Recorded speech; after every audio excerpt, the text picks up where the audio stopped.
नमस्कार TNN 24 news में फिर एक बार आपका स्वागत है। मैं हूं रियाज शेख और आप देख रहे हैं लगातार TNN 24 न्यूज़। आइए हम जानने की कोशिश करते हैं कि स्माइल्स क्या है, क्या क्यों सर जाने जाते हैं, क्योंकि हमने एक सोशल मीडिया पर एक इनका वीडियो भी देखा था और यही हमने सोच कर के आज हम TNN 24 न्यूज़ चैनल के दर्शकों तक पहुंचा है वो खबर जो लोग नहीं दिखा पाते हैं। तो आज जानने की कोशिश करते हैं कि सर किस चीज़ में माहिर है और क्या कहना चाहते हैं, वो भी हम जानने की कोशिश करते हैं। सर आपका TNN में बहुत-बहुत स्वागत है। नमस्कार। क्या थैंक सर आप स्माइल्स में क्या वैसे अब है आपका स्पेशलिटी क्या है वो बताइए? जी, जी। पहले आपका नाम बताइए सर। मैं डॉक्टर राकेश डकहा। मैं अभी सेंट्रल इंडिया का फर्स्ट स्माइलिस्ट और स्माइलिस्ट ट्रेनर मास्टर इस खिताब से अभी नवाजा गया। स्माइलिस्ट होता क्या है सर वो? जी सर, जी सर। स्माइलिस्ट एक्चुअली डेंटिस्ट्री की एक आगे आने वाली ब्रांच है, जो समय से काफ़ी आगे हैं। स्माइलिस्ट में एक्चुअली हम लोग करते हैं कि जो जबड़ा है हमारा जी। और हमारा चेहरा है, ये हमारे शरीर के बहुत से तकलीफ़ों का कारण होता है, जो शायद हम लोग ने आज तक कभी देख नहीं पाए।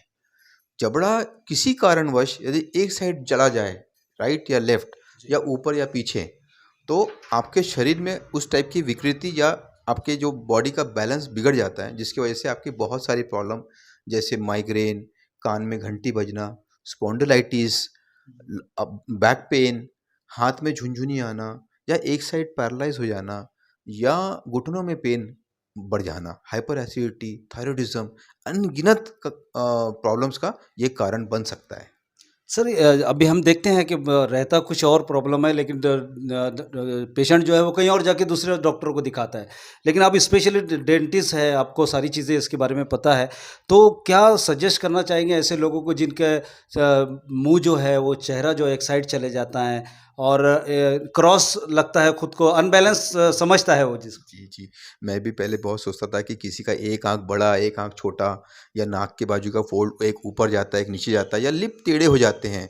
तो मैं भी सोचता था ऐसा क्यों होता है, लेकिन कभी ध्यान नहीं दे पाए। लेकिन अब ये मास्टर्स करके आया हूँ, तो मुझे समझ में आता है कि ये कहीं न कहीं जबड़े की विकृति है, जिसकी वजह से ये हो गया है और इसके चलते ये सारी जो प्रॉब्लम शरीर की प्रॉब्लम्स है, कोई भी डेंटिस्ट के पास में आता नहीं है कि सर मेरे को कंधे में प्रॉब्लम है, मेरे को रीढ़ की हड्डी दुख रही है। वो खाली दाँत दिखाने के वो लिए तो आता सिर्फ दाँत दिखाने आता है। वो कभी अब आप पूछेंगे भी क्या आपको कान में घंटी बजती है, तो वो आप आँखें फाड़ के देखता है कि ये डेंटिस्ट है या ईएनटी की बात क्यों कर लेकिन रहा है। एकदम विपरीत है ना सर, कहाँ दाढ़ में दर्द, कहाँ दाँत का हॉस्पिटल और दूसरी जगह कान में घंटी बजना, एक अपने आप में एक अलग ही जी, फीलिंग जी, होता है जी, ना? जी, जी। लेकिन ये सब कहीं न कहीं जबड़े इसी के से रोटेशन के वजह से जुड़े हुए हैं। अच्छा, अच्छा। यदि आपको ऐसी कोई प्रॉब्लम है, इन मरीज़ों को मैं कहना चाहूँगा, यदि आपको ऐसी कोई प्रॉब्लम है, तो आपने एक बार स्माइलिस्ट को ज़रूर दिखाना चाहिए। क्योंकि वो ही एक ऐसा व्यक्ति है जो आपके बॉडी के बैलेंस को या बॉडी का जो मैंडिबल रोटेशन हम लोग बोलते हैं, मैंडिबल रोटेशन इधर या कहीं और चले जाने की वजह से ये प्रॉब्लम हुआ है क्या, ये आपको बता सकता है। दोस्तों सुन रहे हैं, आप देख रहे हैं ना कि TNN 24 न्यूज़ चैनल पे जो सर बता रहे हैं कि आँख का भी असर पड़ता है और चेहरे का जबड़ा इधर-उधर चले जाना, उससे भी फ़र्क पड़ता है।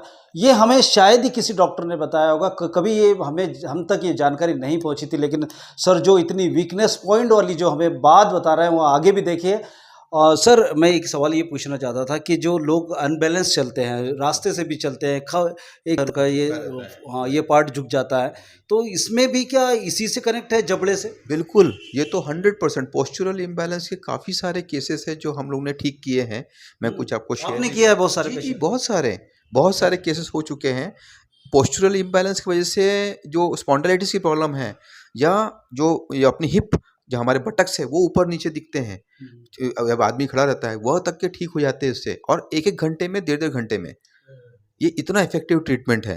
यदि जो लोग के आपको यदि आपको कोई फ़ोटो देखेंगे आप, यदि आपकी गर्दन एक तरफ झुकी रहती है, आपकी नाक की फ़ोल्ड एक तरफ की ऊपर और नीचे जा रही है, लिप ऊपर-नीचे जा रहे हैं, तो मैं तो बोलूँगा कि आपका रोटेशन है और आपने डेफ़िनेटली शुरुआत से यदि आपने ध्यान देंगे, तो उसको बहुत जल्दी ठीक कर सकते हैं, काफ़ी इफ़ेक्टिव तरीके से ठीक कर सकते हैं। सर मुझे अब तक ये समझ में नहीं आ रहा कि हमारे जबड़े से हमारे दूसरे पार्ट का क्या कनेक्शन होता है, कैसे?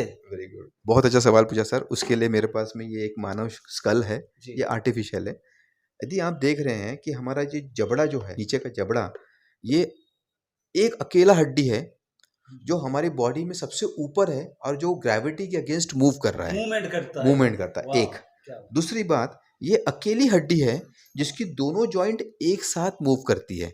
बाकी कोई भी हड्डी के एक जॉइंट मूव करेंगी, दूसरी नहीं करेंगी। तीसरा बहुत इंपॉर्टेंट पॉइंट कि ये जो जबड़ा की जो हड्डी है, जो इसमें दोनों साइड एक साथ मूव कर जॉइंट एक साथ मूव कर रहे हैं, ये हमारे रीढ़ की हड्डी की जो मतलब वर्टेब्रास बोलते हैं, उससे डायरेक्टली कनेक्टेड है। उसके साथ में हमारी जो खोपड़ी का बेस है उससे भी कनेक्टेड है। नीचे हायोइड बोन है हमारी, उससे कनेक्टेड है। उसके बाद ये हमारे जो कंधे की हड्डी है उससे अटैच्ड है। यदि एक साइड चली जाएगा, यदि यह जबड़ा एक साइड चला गया तो एक साइड की सारी मसल्स खिंची हुई रहती है और एक साइड की स्पाज्म में रहती है। तो ये इतनी पावरफुल है कि ये आपके मनके को घुमा देती है। आप जिस तरह से रस्सी बांध के दल घुटनी को घुमाते हैं ना, वो जो मंथन करते हैं, उस तरह से ये घुमा देती है और आपकी गर्दन एक साइड मूव हो जाएंगी। आपको पूरा घुमाना नहीं होगा और आपकी गर्दन एक साइड झुक जाएंगी। जैसे ही गर्दन झुकेगी तो आपका कंधा ऊपर उठ जाएगा। कंधा ऊपर उठाया तो यहाँ की मसल्स खिंच गई तो आपकी हिप ऊपर नीचे हो जाएगी। हिप ऊपर नीचे हो जाएगी तो आपका एक पैर ऊपर, हैमस्ट्रिंग पीछे होती है, एक पैर ऊपर और एक पैर नीचे रहेगा। जो पैर ऊपर खिंच जाएगा वो छोटा हो जाएगा तो पूरा वेट दूसरे पैर पे जाएगा। इस तरीके से ग्रेजुअली आपके पूरे शरीर में इफेक्ट करती है। सर पीछे जो कमर में जो मनके वगैरह रहते हैं, क्या उससे भी उसका कनेक्शन होता है? बिल्कुल बिल्कुल बिल्कुल, ये पूरा कनेक्टेड है। ये पूरा कनेक्टेड है और हम बोलते हैं इसमें ये फेशिया के साथ में काम करता है। हमारे मांस के जो पकड़ के रखने वाली एक पतली थैली रहती है जिसको हम लोग फेशिया बोलते हैं, उसके माध्यम से ये सारा काम होता है। एक फेशिया खींचे तो ग्रेजुअली एक एक एक एक एक खींचते खींचते ऊपर तक के ले आता है। तो ये सारे एक दूसरे से कनेक्टेड है। यदि आपका ऐसा कोई प्रॉब्लम है तो आप most welcome, we are there to help you out. आप कभी भी आ सकते हैं। आपका हॉस्पिटल का एड्रेस बता दीजिए। जी सर, मैं सदर गांधी चौक में हूँ फिलहाल और पोस्ट ऑफिस के बाजू में। और फ़ोन नंबर तो आपको नेट पे मिल जाएगा 942211995353। तो आप कभी भी मुझसे सलाह मशवरा ऑनलाइन ऑफलाइन कैसा भी करना चाहते हैं, कभी भी आप। तो सोचा दर्शकों आपने कि एक जबड़ा छोटा सा एक पार्ट हमारे बॉडी का, उससे कितनी चीज़ें कितनी पार्ट्स जो है वो कनेक्टेड होते हैं। जो सर ने बताया हमें, आज तक किसी डॉक्टर ने ये बात हमें ये जानकारी हमारे चैनल पर कभी नहीं दिया, लेकिन सर ने आज पूरी ये जानकारी दी है कि हमारे दांतों का जो जबड़ा होता है, हमारे शरीर का जो जबड़ा है, उससे हमारी बॉडी के कितने पार्ट्स कनेक्ट होते हैं। उसका बहुत बहुत थैंक यू, धन्यवाद कि आपने TNN24 न्यूज़ चैनल से बात किया। थैंक यू रियाज भाई, थैंक यू सो मच। तो दोस्तों बने रहिए मेरे साथ और देखते रहिए हमेशा TNN24 न्यूज़ रियाज शेख के साथ।